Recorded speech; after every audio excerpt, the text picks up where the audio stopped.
Hey everybody, welcome back. Our good friend Casey at Knives Fast, I will put a link in the description down below to his channel. He sent me out this awesome knife from Demko Knives. Now he basically knew kind of the knives I like, and he's like, Zach, you're gonna love this knife. Let me send it to you so you can check it out. I've kept it for a few weeks because I enjoyed carrying it. And he told me, carry it, use it, whatever. Oh my gosh, you guys. Now, this is the Shark Lock featured on the 80-20.5. So this is an 80-20.5. They give it to you in this nice padded zippered pouch, which I love. They got a cool Shark Lock Velcro patch on here, even just a bonus. Now, they give you a little Velcro pouch in here. I'll explain that in a minute. You get a little Demko Knives, microfiber cloth. That's cool. Of course, you get the knife itself in here.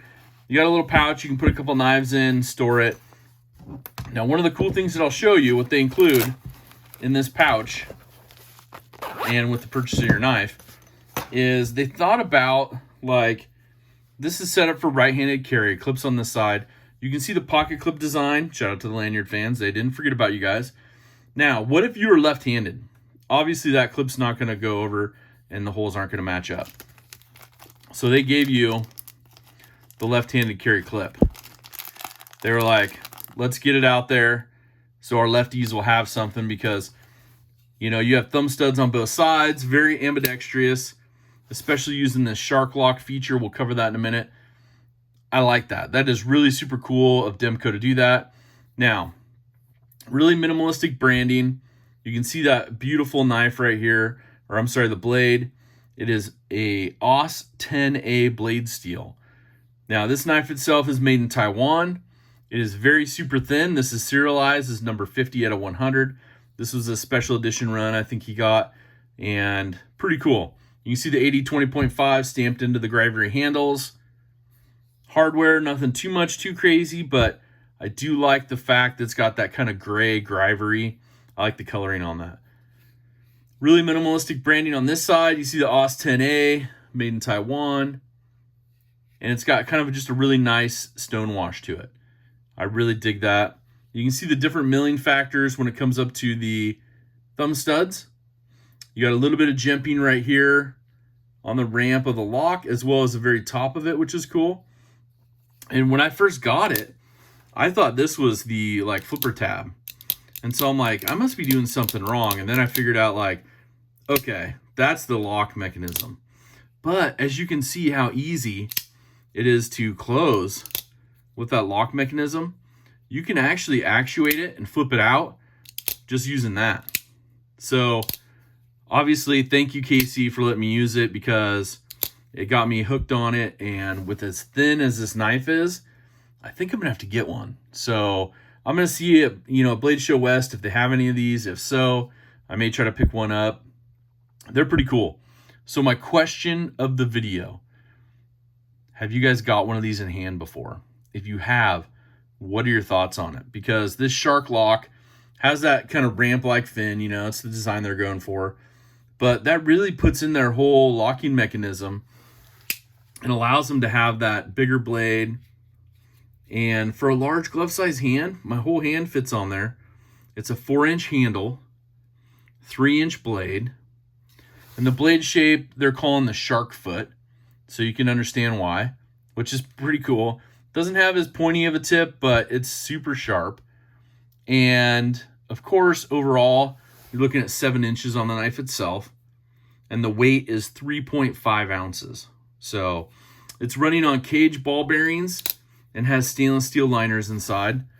And you can see this portion right here, and this goes to support the locking mechanism up here. But I like the fact that you can just, with a flip of the wrist, flip it open, flip it closed, or obviously you can utilize the thumb studs and flip it out either way. And then of course they give you that left-handed pocket clip, which is fantastic, you guys, totally fantastic. So anyways, I'm digging this one. I saw them for about, they're sold out of course, but I think they're running about $150 in that range, give or take, depending on what material and whatnot they had on their website there. There was 2 options. They're both sold out. I will link that in the description down below. However, I want to take a look at some comparison knives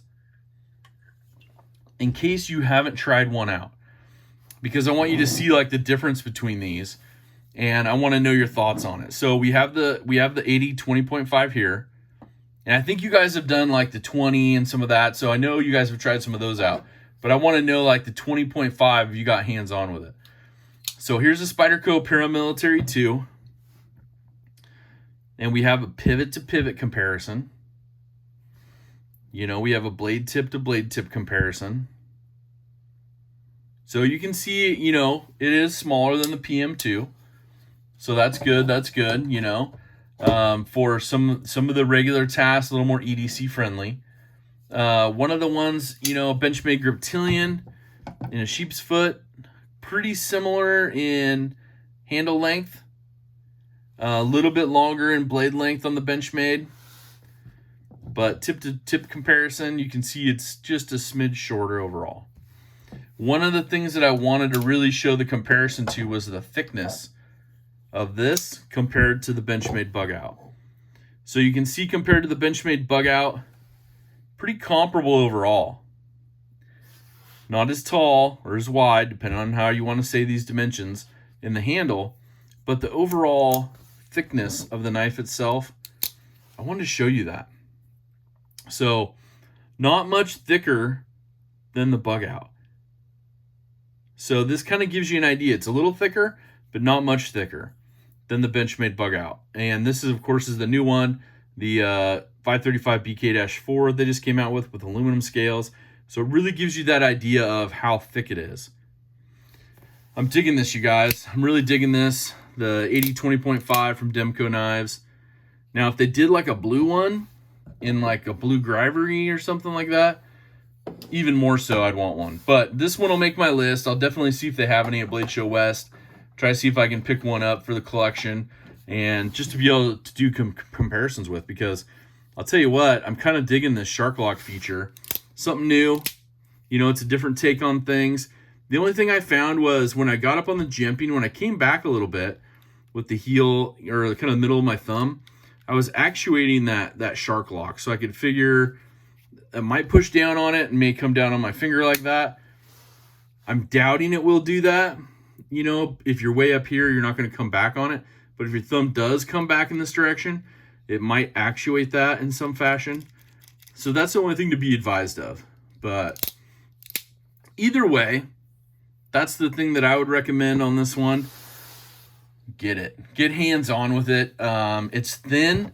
You know, I know some people like the thicker knives that fill up the hand. This one's kind of got the best of both worlds. It feels really good, really thick, heavy duty, ready to take some action, but it's thinner in the hand, you know, which means it's going to be thinner in your pocket, EDC wise as well. So, like I said, it has the pocket clip, which they give you another one so lefties can carry it on this side, and it's ready to go for them. I like the design feature of that, you know. Overall, Grivery scales, as you can hear.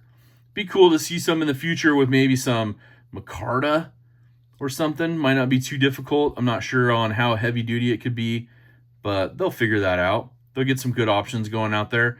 But overall, this is the first Demko knife I've really checked out. Thanks again to my buddy Casey at Knives Fast. Check out his channel as well. It's linked down below. You guys, leave a comment. Let me know if you've got hands-on with this one, what your thoughts are. Either way, make sure to do something kind for someone. Have a great rest of your day.